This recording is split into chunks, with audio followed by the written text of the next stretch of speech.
শেষ হয়ে গেল নির্বাচনের সব হিসাব নিকাশ। আগের সব হিসাব আর চলবে না। সেই রাস্তার সব বন্ধ, নির্বাচন ঘিরে যত অঙ্ক কষাকষি ছিল এখন সব অতীত হয়ে গেছে। ভোটের আগে খেলা বন্ধ, অর্থের জোয়ারের প্রভাব বিস্তার যে পথ ছিল সেটার দরজায় একেবারেই তালাবদ্ধ হয়ে গেছে। বাস্তবে যেটা অসম্ভব বলে মনে হচ্ছিল সেটা ঘটেছে। সাব্বাস ডক্টর ইউনূস সাহেব। ডক্টর ইউনূস সাহেব উপদেষ্টা চেয়ারে যেদিন থেকে বসলেন সেদিন থেকে ভিন্ন এক স্রোত তৈরি হয়। দেশের এই প্রান্ত থেকে ও প্রান্ত স্বতঃস্ফূর্তভাবে তাকে সমর্থন জানিয়েছিল। তবে একটি সময় সন্দেহ তৈরি হয়েছিল, অনেকেই ভাবছিলেন তিনি আদৌ কি রাজনৈতিক বাস্তবতা সামলাতে পারবেন কিনা। কিন্তু ঘটনা প্রবাহ সম্পূর্ণ ভিন্ন দিকে মোড় নেয়। উত্তেজনা দিয়ে নয়, ধীরে ধীরে আস্তে আস্তে নীরবে দৃঢ় এগিয়ে যান। এই সিদ্ধান্তগুলো কতটা ঝুঁকিপূর্ণ ছিল কিন্তু প্রয়োজন ছিল। অথবা আপনি বুঝতে পারবেন না যে ডক্টর মোহাম্মদ ইউনূস সাহেবের সাহস কতটি উপরে। ইউনূস সাহেবকে শুধু একজন ব্যক্তি হিসেবে দেখলে ভুল হবে। তিনি আসলে একজন লক্ষ্য, একজন দায়িত্বের প্রতীক। সাহস বলতে আমরা অনেক সময় বুঝি বক্তব্যকে কেন্দ্র করে, কিন্তু এখানে সাহস মানে সিদ্ধান্ত বাস্তবায়ন করা, যেটা তিনি করে দেখেছেন। শেখ হাসিনা দেশ ছাড়ার পরে দিল্লিকে কেন্দ্র করে যে অস্থিরতা, যে তৎপরতা শুরু হয়েছিল সেটার খবর প্রকাশ্যে এসেছে।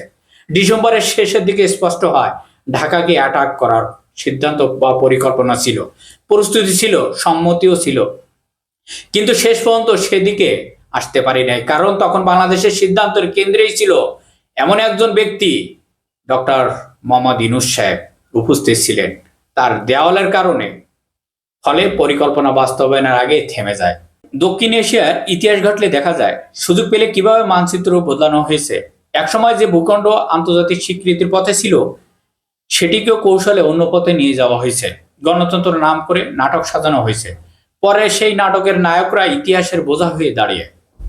আজ শেখ হাসিনার অবস্থাও আলাদা নয়। তিনি বাইরে আছেন, ফিরতে পারছেন না, তবু আশা ছাড়ছেন না দেশে আসার।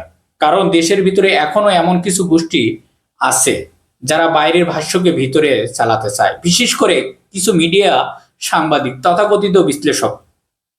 তবে এই জায়গাটিতে বড় পরিবর্তন আসছে। সাধারণ মানুষ এখন তার বিভ্রান্তি নয়, মুখোশ খুলে গেছে, পরিচয় স্পষ্ট হয়ে গেছে। দেরিতে হলেও এই উপলব্ধিটা করতে পেরেছেন সাধারণ জনগণ। সাম্প্রতিক সময় আরেকটি ঘটনা গুরুত্ব দিয়ে দেখতে হবে। ভারত বাংলাদেশের দূতাবাসে যে হামলা হয়েছে সেটার প্রতিক্রিয়ায় এবার আর নীরব ছিল না। আগুন, ভাঙচুর সবকিছুর বিরুদ্ধে স্পষ্ট অবস্থান নেওয়া হয়েছে। আগের ঘটনাগুলোর সঙ্গে এখন পার্থক্য। এই বক্তব্যের ভাষা লক্ষ্য করলে বোঝা যায় এটা হালকা প্রতিবাদ নয়, উগ্র শক্তির নাম ধরে দায়িত্ব নির্ধারণ করা হয়েছে। এমন স্পষ্ট আগে দেখা যায়নি। এই অবস্থায় নিজের থেকে আসি নাই।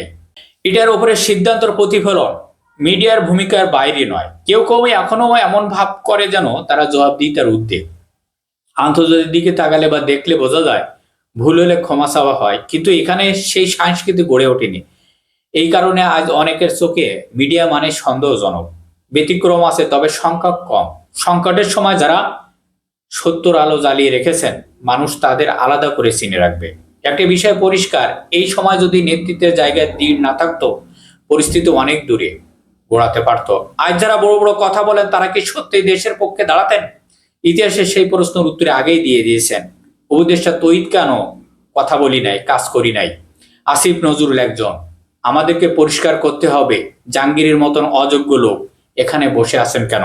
তহিদের মতন নন অ্যাক্টিভ লোক এখানে, তাকে আমাদের খরচ বাড়ানোর অর্থর কারণ কি? বক্র চিন্তার অধিকারী প্রথম আলো গোড়ার লোক ওখানে থাকার কারণ কি? দেখতে চাই এক মিশনে ঘোষণা তাদেরকে পরিষদ থেকে বের করে দেওয়া হোক। বাস্তবতা হলে এই মুহূর্তে যা কিছু প্রতিরোধ তৈরি হয়েছে তার পিছনের বড় ভূমিকা হলো ডক্টর মোহাম্মদ ইউনূসের সিদ্ধান্তগুলো। একাধিক হামলা ও চাপের মধ্যে যে প্রতিবাদী কণ্ঠ শোনা গেছে সেটা এমনি এমনি আসে নাই। এখানে সামনে আরো বড় চ্যালেঞ্জ। রাষ্ট্রের ভিতরে যারা সন্দেহজনক ভূমিকা রাখছে তাদের বিশেষ স্পষ্ট সিদ্ধান্ত নেওয়া, এই জায়গাগুলো পরিষ্কার করা গেলে দেশের সার্বভৌমত্ব আরো শক্ত ভিত্তি স্থাপন হবে। একটা কথা, দেশের নিরাপদ থাকুক, ষড়যন্ত্র ব্যর্থ হোক, যারা অন্যায়ের পথে বাধা দেয় তাদের নিশ্চিত করা হোক। সবাই ভালো থাকবেন, সবার জন্য দোয়া করবেন। আল্লাহ হাফেজ।